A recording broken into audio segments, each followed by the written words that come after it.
Assalamualaikum warahmatullahi wabarakatuh. Perkenalkan, nama saya Litania Enda Fadia dengan NIM 2009 10302015,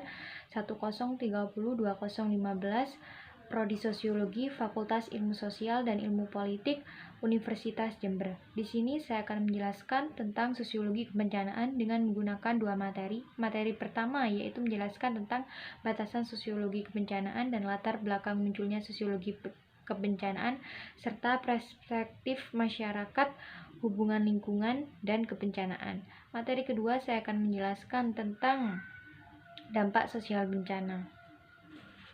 Yang pertama, batasan sosiologi kebencanaan dan latar belakang munculnya sosiologi bencana, perspektif sosiologi bencana, serta hubungan lingkungan dan kebencanaan. Selanjutnya, sejarah bencana.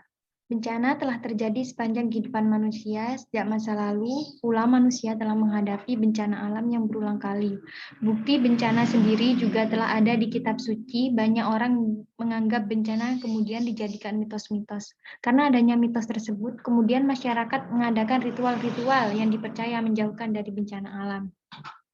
Sejak masa lalu, manusia telah menghadapi bencana alam yang berulang kali, melenyapkan populasi mereka. Pada zaman dahulu, manusia sangat rentan akan dampak bencana alam dikarenakan keyakinan bahwa bencana alam adalah hukuman dan simbol kemarahan dewa-dewa. Semua peradaban kuno menghubungkan lingkungan tempat tinggal mereka dengan dewa atau Tuhan yang dianggap manusia dapat memberikan kemakmuran maupun kehancuran. Selanjutnya yaitu contoh-contoh kejadian bencana alam. Di sini saya akan memberikan contoh-contoh kejadian bencana alam pada zaman dahulu. Menurut kitab suci, ada dua contoh. Yang pertama yaitu bencana banjir bandang pada zaman Nabi Nuh. Pada zaman Nabi Nuh membuat kapal besar. Beliau membuat karena mendapat perintah dari Allah bahwa akan terjadi banjir bandang. Namun banyak orang yang tidak percaya dan menganggap Nabi Nuh tidak waras. Pada akhirnya banjir bandang pun datang. Nabi Nuh menyuruh umatnya untuk menaiki perahu tersebut dan memasukkan hewan-hewan peliharaan. Dan semua orang yang ada di dalam perahu Nabi Nuh selamat.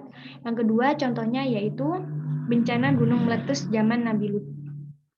Proses bencana alam yang membinasakan kaum Nabi Lut alaihissalam sebagaimana disebutkan dalam Al-Quran dan kaum Sodom Gomorrah. Layaknya orang jungkir balik atau terguling kerap bagian kepala jatuh duluan lalu diikuti badan dan kaki. Begitu pula kota Sodom saat runtuh dan terjungkal bagian atas kota itu duluan yang terjun ke dalam laut. Sebagaimana Allah kisahkan dalam Al-Quran, maka tatkala datang azab kami jadikan negeri kaum Lut itu yang di atas ke bawah dan kami hujani mereka dengan batu-batu dari tanah yang terbakar dengan bertubi-tubi. Dalam sekejap, pemecahan meteor mampu memporak-porandakan peradaban yang hidup sepanjang 25 km di tepian Laut Mati. Tingkat kepanasan meteor tersebut diperkirakan sangat panas hingga mampu membakar dan menghancurkan apapun yang disentuh. Bencana itu dapat terjadi karena daerah lembah Sidim yang di dalamnya terdapat kota Sodom dan Gomorrah merupakan daerah patahan atau titik bertemunya dua lempeng kerak bumi bergerak berlawanan arah. Patahan itu berawal dari tepi Gunung Taurus, memanjang ke pantai selatan Laut Mati dan berlanjut melewati gurun Arabia ke Teluk Aqaba dan terus melintasi Laut Merah hingga berakhir di Afrika. Bisa jadi hujan meteor tersebut saling berjatuhan dan memporak-porandakan segala kehidupan di tepian Laut Mati. Di saat yang sama, gempa dan gunung berapi vulkanik pun meletus. Selanjutnya yaitu mitos dan cerita rakyat tentang kebencanaan. Di sini saya akan menjelaskan dua mitos cerita rakyat tentang kebencanaan, yaitu pertama mitos kemarahan penunggu hutan. Saya akan memberikan contoh yaitu kemarahan penunggu hutan. Sosok gaib penunggu hutan jati bernama Mejajaran merupakan legenda yang populer oleh kalangan masyarakat Banyumas dan Cilacap. Bisa dikatakan Mejajaran adalah cerita rakyat pinggir hutan Banyumas. Kisah Mejajaran ini hampir seragam, namun kisah utamanya sama, yaitu Mejajaran dikenal sebagai sosok gaib pemakan ikan mentah. Mejajaran ini memiliki penampakan layaknya perempuan biasa. Kadang ia minta ikan kepada para penjaring atau memancing ikan di sungai. Kisah penampakan terjadi pada seorang warga desa Cilombang. Suatu hari ada seorang pedagang ikan keliling luar desa hendak berjualan. Mendadak saat berada di jalan Krapyak, dia dihentikan oleh sosok perempuan yang ingin membeli ikannya. Semua berjalan wajar sampai ketika perempuan itu memakan ikan yang masih mentah di depan si penjual. Saat itulah ia menyadari bahwa perempuan di depannya itu tidak memiliki lekukan di bawah hidung. Sosok perempuan itu tidak menampak dan kakinya tanpa tungkai. Sontak pedagang itu melarikan diri dengan sepeda motornya saat menyadari sosok perempuan yang membeli ikannya itu adalah hantu perempuan penunggu hutan. Yang kedua yaitu tentang mitos kemarahan penunggu gunung. Di sini saya akan menceritakan tentang kemarahan penunggu gunung, gunung berapi. Keberadaan gunung berapi juga berkelindan dengan kepercayaan ikhwal fenomena mistis terkait gunung. Sebagai warga Yogyakarta dan Jawa Tengah percaya bahwa erupsi Merapi bukan sekedar peristiwa alam, tapi juga mewujudkan respon-respon sosok mistis penunggu Gunung Merapi. Masyarakat mempercayai bahwa peristiwa meletusnya Gunung Merapi bukan tanpa alasan. Letusan Gunung Merapi tersebut dipercayai berkaitan dengan amarah sosok-sosok penunggu Gunung Berapi yang kecewa dengan keadaan saat ini. Dari informasi metodologis yang berkembang dari mulut ke mulut, tokoh mistis Merapi antara lain Eyang Antaboga, Eyang Sapu Jagat, Eyang Megantara, Kartadimejo, serta Eyang Rama dan Permadi. Sosok pertama yang dikenal memiliki pengaruh dari meletusnya Merapi adalah Eyang Antaboga yang dikenal sebagai sosok penjaga Gunung Merapi agar tidak runtuh. Terus yang kedua, selain Eyang Antaboga, ada juga Eyang Sapu Jagat yang merupakan penunggu kawah Merapi. Ada juga Eyang Megantara yang mengatur keseimbangan cuaca di sekitar puncak Gunung Merapi dengan menunggangi kuda terbang. Sementara ada sosok gaib yang jadi pembisik yakni Kartadimejo. Kartadimejo sendiri memberi sinyal bahwa Gunung Merapi akan meletus melalui aktivitas-aktivitas para hewan. Masyarakat lereng Merapi yang sudah hafal dengan gerak-gerik alam akan paham jika sinyal dari sosok Kartadimejo datang. Adapun Eyang Rama dan Permadi merupakan sosok mistis penting yang menguasai Gunung Merapi. Konon, berdasarkan kepercayaan setempat, sosok tersebut merupakan kakak beradik yang dipercaya sebagai denenggot dari seluruh sosok mistis penunggu Gunung Merapi. Kepercayaan terhadap sosok mistis Gunung Merapi ini mewarnai pengetahuan arus utama yang ilmiah dan rasional. Meski tidak rasional, kepercayaan akan tokoh mistis itu hingga kini masih digenggam sebagian warga. Selanjutnya yaitu bencana sebagai fenomena sosial. Bencana sebagai fenomena sosial yaitu bencana alam akan menjadi bencana jika bencana tersebut menyebabkan kerusakan, kerugian, kehilangan, dan korban jiwa serta harta benda. Gejala alam juga menyebabkan infrastruktur jalan, jembatan, dan kendaraan umum merusak lahan pertanian, merusak lapangan pekerjaan, dan gejala alam juga menyebabkan penghambat kegiatan belajar mengajar. Jadi dapat disimpulkan bahwa bencana dikatakan bencana jika bencana tersebut berhubungan langsung dengan manusia dan merusak atau dapat merugikan manusia atau makhluk hidup lainnya. Oke, selanjutnya yaitu pandangan masyarakat mengenai bencana. Masyarakat beranggapan bahwa bencana alam merupakan sebuah musibah yang sudah digariskan oleh Sang Maha Kuasa. Musibah juga tidak dapat diprediksi dan tidak dapat dikendalikan oleh masyarakat itu sendiri. Bencana alam juga dianggap sebagai bencana yang murni atas kehendak alam. Bumi itu sudah tua, berarti kiamat sudah dekat. Bencana demi bencana mengalir deras di hamparan bumi Allah belakangan ini.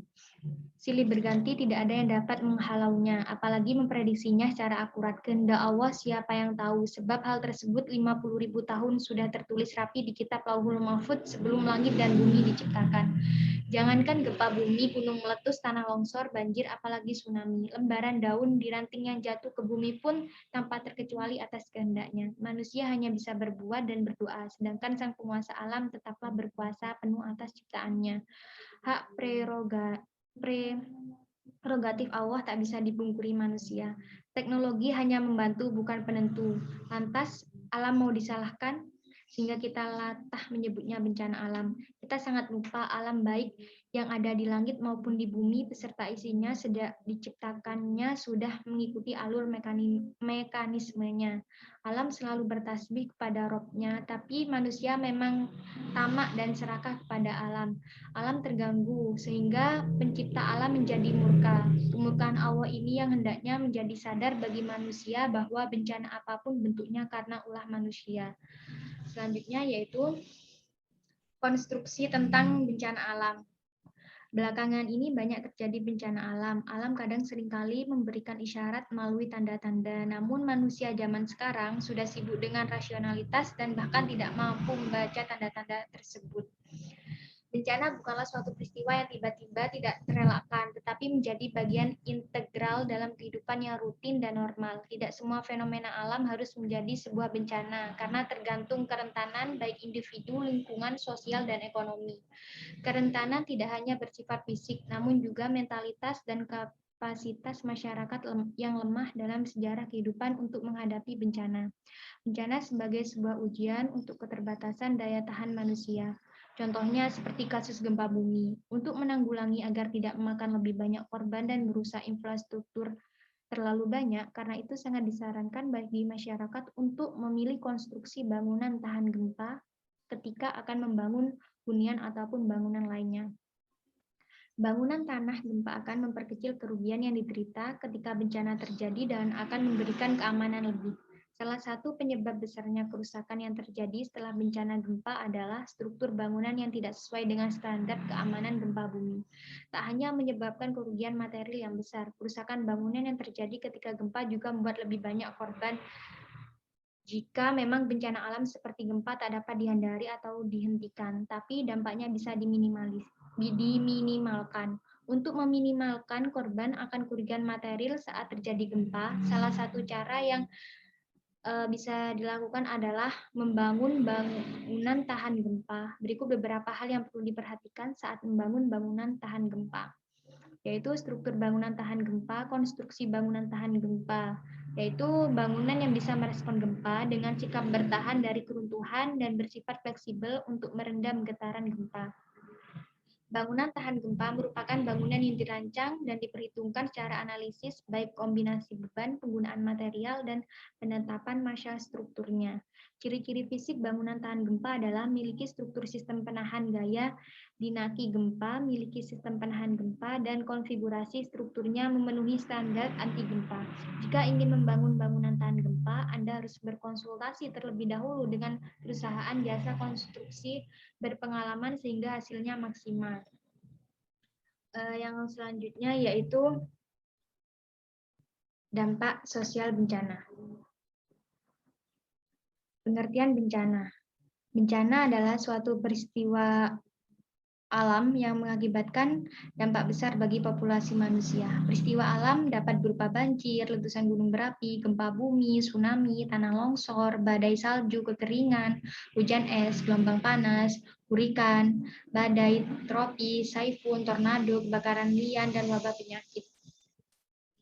Bencana itu juga bisa disebut sebagai peristiwa yang mengancam dan mengganggu kehidupan dan penghidupan masyarakat yang disebabkan baik oleh faktor alam dan faktor non-alam maupun faktor manusia, sehingga mengakibatkan timbulnya korban jiwa manusia, kerusakan lingkungan, kerugian harta benda, dan dampak psikologis.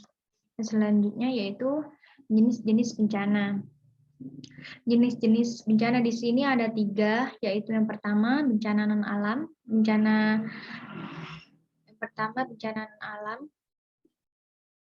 Di sini saya akan menjelaskan bencana non-alam, kedua bencana alam, yang ketiga bencana sosial. Pertama yaitu bencana alam. Bencana alam adalah bencana yang diakibatkan oleh peristiwa atau serangkaian peristiwa yang disebabkan oleh alam. Sedangkan menurut Kamus Besar Bahasa Indonesia, bencana adalah sesuatu yang menyebabkan atau menimbulkan kesusahan, kerugian, penderitaan. Dalam Kamus Besar Bahasa Indonesia, kebencanaan adalah bencana yang disebabkan oleh alam seperti gempa, bumi, angin besar, dan banjir. Bencana alam berupa gempa bumi, tsunami, gunung meletus, banjir, kekeringan, angin topan, dan tanah longsor. Kedua yaitu bencana non-alam. Bencana non-alam adalah bencana yang diakibatkan oleh peristiwa atau rangkaian peristiwa non-alam. Bisa disebutkan juga bencana non-alam adalah bencana yang diakibatkan oleh peristiwa atau rangkaian peristiwa non-alam yang antara lain itu berupa gagal teknologi, gagal modernisasi, epidemi, dan wabah penyakit. Gunung berapi jika meletus sangat membahayakan semua makhluk hidup yang ada di sekitarnya. Walaupun begitu, letusan gunung berapi juga mempunyai dampak positif. Yang pertama yaitu ketika gunung berapi meletus melakukan abu vulkanik ini menyuburkan lahan pertanian sekitar sehingga dapat meningkatkan produksi pertanian penduduk. Kedua, walaupun hutan telah rusak, dalam waktu beberapa bulan akan tumbuh pepohonan lagi, sehingga akan terbentuk hutan baru dengan ekosistem yang baru pula. Yang ketiga, penambangan pasir mendapat pekerjaan baru, yaitu bekerja untuk mendapatkan pasir di pinggir aliran lahar dingin. Yang keempat, bahan material vulkanik berupa pasir dan batu bara dapat digunakan sebagai bahan material yang berfungsi untuk bahan bangunan. Kelima, di daerah vulkanis memungkinkan banyak turun hujan orografi. Hal tersebut disebabkan gunung merupakan daerah penangkap hujan yang baik. Yang keenam, di daerah gunung berapi memungkinkan dibangun pembangkit tenaga listrik yang berasal dari energi panas yang berada di sekitar gunung berapi. Yang ketujuh, banyak ditemukan sumber air panas dan air yang ketujuh, air madani yang dimanfaatkan untuk pariwisata. Kedelapan, banyak terdapat aneka bahan tambang seperti balerang, logam, dan permata yang dapat kita manfaatkan sebagai jalan untuk mendapatkan penghasilan. Yang kesembilan yaitu terjadinya gunung berapi akan menjadi sebuah wisata. Itu adalah gejala pasca vulkanik merupakan objek wisata yang menarik. Selanjutnya yaitu dampak negatif dari bencana. Bencana alam dapat mengakibatkan dampak yang merusak pada bidang ekonomi, sosial, dan lingkungan. Kerusakan infrastruktur dapat mengganggu aktivitas sekolah, korban jiwa, kerusakan ekosistem, dan hilangnya tempat tinggal. Selain itu, dampak negatif dari bencana itu saya akan menjelaskan beberapa. Yang pertama yaitu pencemaran udara yang disebabkan oleh abu gunung berapi. Abu gunung berapi yang tersebut punya kandungan zat yang sangat berbahaya, yaitu hidrogen sulfid, sulfur dioksida, nitrogen dioksida, dan material debu yang mengandung racun. Yang kedua, gas beracun yang dikeluarkan dari gunung api sangat membahayakan bagi manusia ketika manusia menghisap gas tersebut. Yang ketiga, awan panas yang dikeluarkan gunung berapi dapat menewaskan makhluk hidup dan tumbuh-tumbuhan. Yang keempat, lahar dingin dan panas dapat merusak daerah yang dilaluinya menjadi rata dengan tanah. Yang kelima, bom lapili dan pasir vulkanik dapat merusak rumah, jembatan, dan daerah pertanian. Keenam, berbagai macam material yang dikeluarkan gunung berapi dapat menimbulkan bibit penyakit seperti batuk, infeksi saluran pernapasan, dan lain-lain. Selain dampak negatif dari gunung berapi, saya akan menjelaskan juga dampak negatif bencana banjir. Salah satunya yaitu kerusakan sarana prasarana bencana banjir bisa menimbulkan merusak rumah penduduk, gedung, kendaraan, dan juga merusak fasilitas sosial. Melumpuhkan jalur transportasi banjir yang meluap hingga di jalan dapat menimbulkan masalah. Yang ketiga, pencemaran lingkungan dan luapan air karena banjir akan membuat lingkungan menjadi kotor dan tidak sedikit sampah yang diserahkan. Tentu hal ini akan mencemari lingkungan dan juga akan tentu saja menimbulkan berbagai macam penyakit. Selanjutnya yaitu bencana sosial. Bencana sosial adalah bencana yang diakibatkan oleh peristiwa atau serangkaian peristiwa yang diakibatkan oleh manusia. Bencana sosial meliputi konflik sosial antar kelompok atau antar komunitas masyarakat dan teror. Bencana sosial sendiri dapat berupa kerusuhan sosial dan konflik sosial dalam masyarakat yang sering terjadi.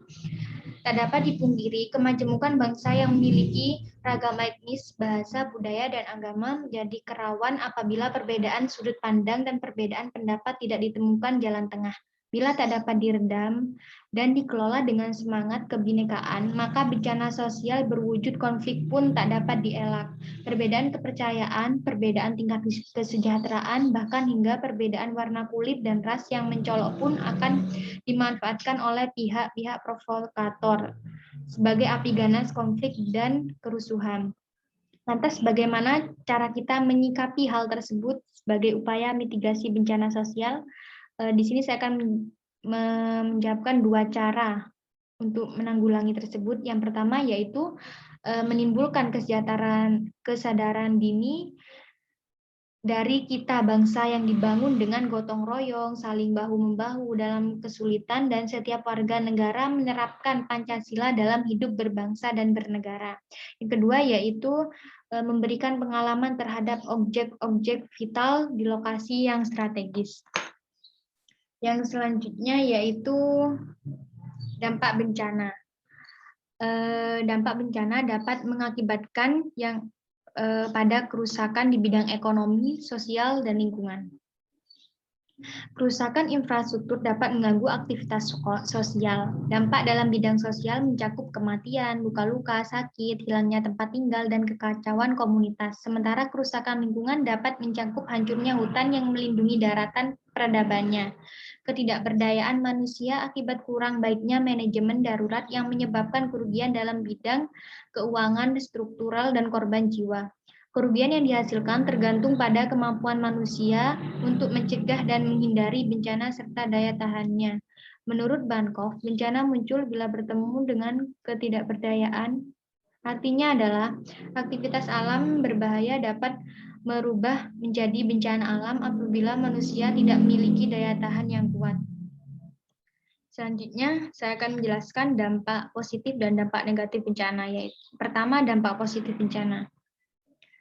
Dampak positif bencana, sejatinya bencana yang terjadi mempunyai dampak positif dan negatif masing-masing. Bencana sangat berdampak positif bagi lingkungan alam, seperti terbentuknya ekosistem baru karena munculnya dataran baru dan pelebaran pantai serta suburnya tanah karena letusan gunung berapi. Selain itu, perlu kita ketahui juga bencana alam mempunyai dampak positif bagi kehidupan, seperti contohnya saya akan mengambil gempa bumi.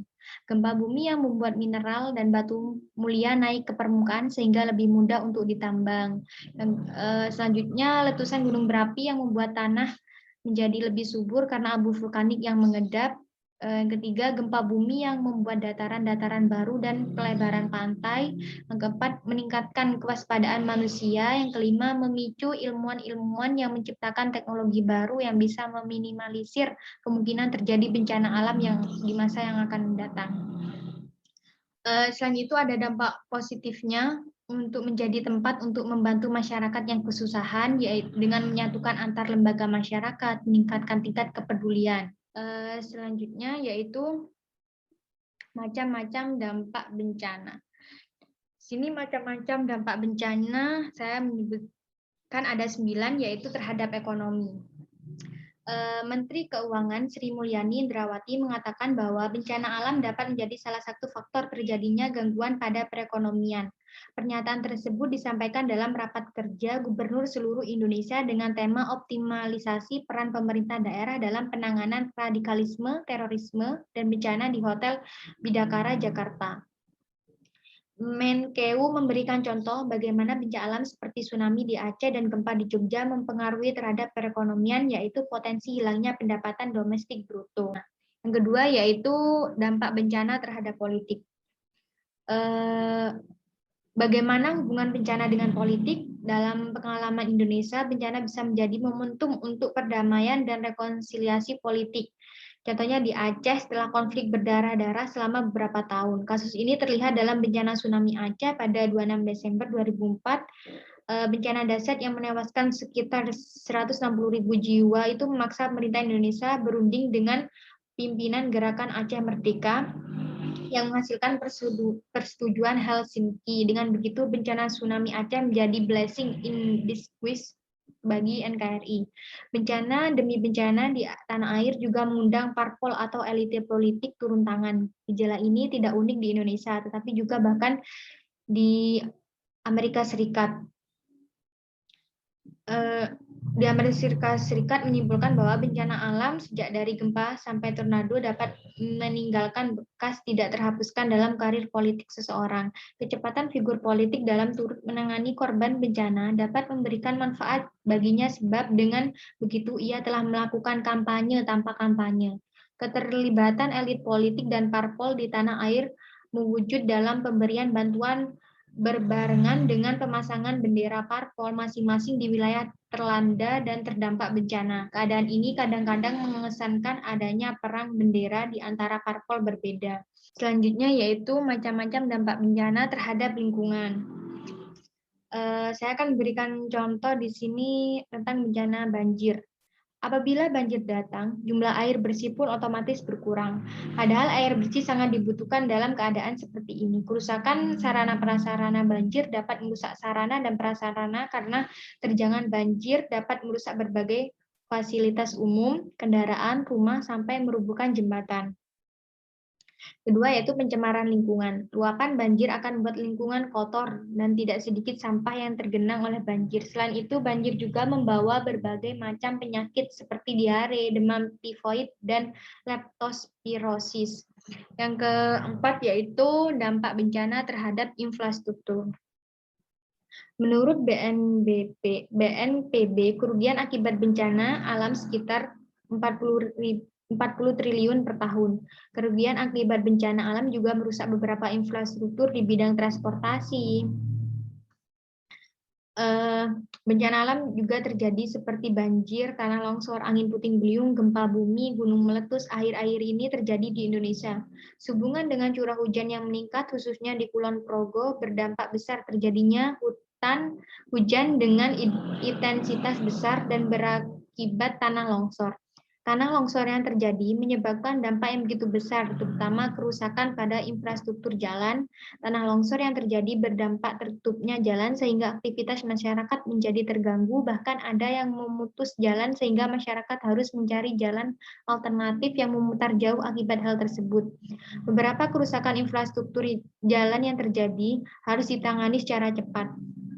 Penanganan kerusakan infrastruktur perlu ditangani secara bersama antara OPD terkait dan peran serta masyarakat. Dalam hal ini, sebagai pengampu bidang jalan, penanganan awal yang dilakukan berupa inventarisasi kerusakan, kebutuhan anggaran penanganan, pemasangan rambu pengaman sementara, dan koordinasi dengan pihak terkait untuk segera dilaksanakan penanganan darurat. Yang kelima yaitu dampak bencana terhadap kesehatan. Bencana tidak hanya menimbulkan korban meninggal dan luka serta rusaknya berbagai fasilitas kesehatan, tapi juga berdampak pada permasalahan kesehatan masyarakat seperti munculnya berbagai penyakit pasca gempa, fasilitas air bersih dan sanitasi lingkungan yang kurang baik, trauma kejiwaan, serta akses terhadap pelayanan kesehatan reproduksi perempuan dan pasangan. Yang selanjutnya yaitu dampak bencana terhadap pendidikan. Seperti yang sudah kita ketahui sendiri, bencana alam akan membuat infrastruktur akan rusak, termasuk sekolah itu sendiri. Jika terjadi bencana, maka pendidikan tidak bisa berjalan dengan efektif, mengingat sekolah-sekolah bakalan roboh jika terjadi gempa. Namun jika terjadi banjir, maka sekolah-sekolah akan ditutup karena tergenang banjir. Hal itulah yang menyebabkan pendidikan tidak berjalan dengan semestinya. Yang ketujuh yaitu terhadap psikososial. Dampak ini menyerang pada anak maupun pada orang dewasa. Dampak bencana bervariasi dari jangka pendek sampai dengan jangka panjang. Dampak emosional jangka pendek yang masih dapat dilihat dengan jelas meliputi rasa takut dan cemas yang akut, rasa sedih, bersalah, dan kronis, serta munculnya perasaan hampa. Dan selanjutnya yaitu dampak sosial. Bencana alam dapat mengakibatkan dampak yang merusak pada bidang ekonomi, sosial, dan lingkungan. Kerusakan infrastruktur dapat mengganggu aktivitas sosial, korban jiwa, kerusakan ekosistem, dan hilangnya tempat tinggal. Selanjutnya yaitu dampak bencana berupa dampak fisik. Pertama yaitu aktivitas warga terhambat. Terhambatnya aktivitas warga menjadi hasil lain yang mungkin paling terasa saat kondisi melanda. Dampak banjir bagi masyarakat yang paling sederhana adalah terendamnya rumah sehingga membuat mereka harus melakukan penanganannya terlebih dahulu sebelum beraktivitas. Kedua yaitu munculnya korban jiwa. Adapun dampak negatif banjir yang paling parah yakni munculnya korban jiwa. Hadirnya korban sebagai dampak banjir bandang seringkali dikarenakan terseret arus atau luapan air yang tak terprediksikan. Itu saja materi yang bisa saya sampaikan. Terima kasih. Wassalamualaikum warahmatullahi wabarakatuh.